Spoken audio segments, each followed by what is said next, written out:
Selamat pagi, Bapak selaku dosen. Terima kasih sudah memberikan waktu kepada saya untuk memastikan pemberian materi tokoh ekonomi.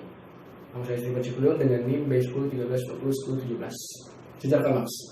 Karl Marx lahir pada tanggal 12 Mei 1918 di Trier, Provinsi Rhine, Jerman, wilayah Prusia. Ayahnya adalah seorang ahli hukum berpendidikan tinggi dan sejahtera, dan berharap anaknya mengikuti jejak sang ayah. Sehingga pendidikan Karl Marx memulai studinya jurisprudensinya di University of Bonn pada tahun 1835. Ia meneruskan studi hukumnya pada tahun 1836 di University of Berlin, di mana Hegel menjadi profesor hingga sampai akhir hayatnya pada tahun 1831.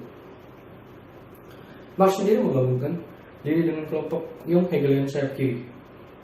Tokoh di dalam kelompok ini adalah Arnold Job, Bruno Bauer, dan Ludwig Ribach, di bawah satu pengaruh perkawanan intelektualnya. Marx juga spesialis dari jurisprudensi menjadi filosofi dan memulai perkuliahan di Universitas of Bonn, sambil menyelesaikan program dokternya di Universitas of Jena.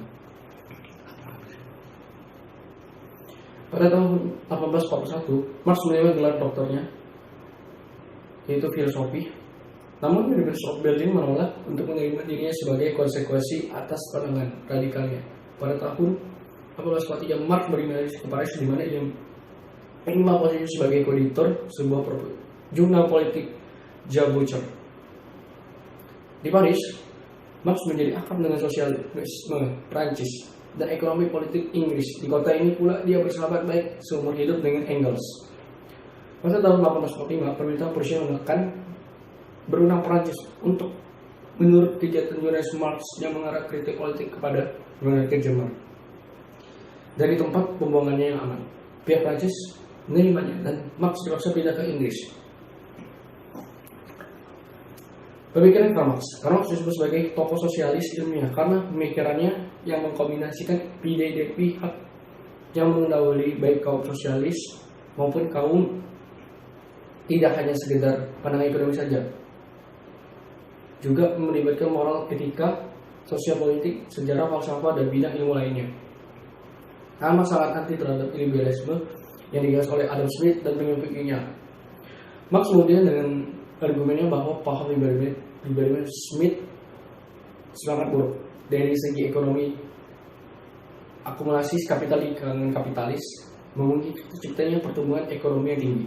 Akan tetapi, pembangunan dalam sistem kapitalis sangat bias terhadap pemilik modal. Meskipun tidak secara eksplisit mendefinisikan apa itu sosiologi, Karl Marx dalam karyanya yang berjudul The Communist Manifesto menyatakan bahwa sosiologi dapat dijadikan senjata untuk membebaskan masyarakat dari kurungan sistem kapitalis sehingga dapat tercapai masyarakat tanpa kelas. Dalam teori ada 3 unsur yang dikatakan oleh Karl Marx sendiri. Yang pertama adalah mulianya peran segi struktural dibandingkan dengan segi kesadaran dan moralitas. Pertentangan selang proletar dan kaum kapitalis bersifat subjektif sebab kepentingan mereka ditentukan oleh posisinya masing-masing dalam bagian produksi. Oleh karena itu adanya seruan untuk masing-masing untuk menyelesaikan konflik secara musyawarah agar tidak dapat dilakukan.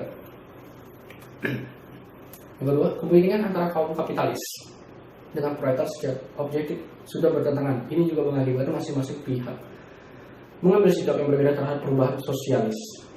Kaum kapitalis bersifat konservatif, sedangkan kaum proletar bersifat revolusioner. Kaum kapitalis berusaha sebisa mungkin untuk mempertahankan status quo, sedangkan kaum buruh berkepentingan sebagai memperagakan perubahan. Kemudian yang ketiga, kemajuan dalam susunan masyarakat hanya dapat dicapai melalui revolusi. Kelas bawah berkepentingan melawan dan memulihkan kelas atas, sedangkan kelas atas berusaha untuk mempertahankan kekuasaannya. Karena itulah sistem perubahan sosial ini hanya dapat dilakukan dengan jalan kekerasan, berarti revolusi. Sosialisme Marx dinamai Marxisme karena jasa Marx sangat besar dalam mengembangkan dan membangun aliran sosial komunis. Pemikiran Karl Marx sendiri diterima oleh banyak kaum buruh karena pemikirannya sangat baik bagi kaum buruh dalam menentang kapitalis yang sangat merugikan bagi mereka. Dan banyak Marx sendiri menerima dukungan dari beberapa kalangan dari kaum buruh, dan kaum buruh juga ikut untuk berpartisipasi dalam sosialis revolusioner yang dilakukan oleh Karl Marx sendiri. Hal ini banyak sekali memberikan dampak positif bagi kaum buruh. Penutup, jadi pikiran Karl Marx bahwa pemahaman tentang masalah sosialisme sangat populer yang dibawakan oleh Karl Marx sendiri.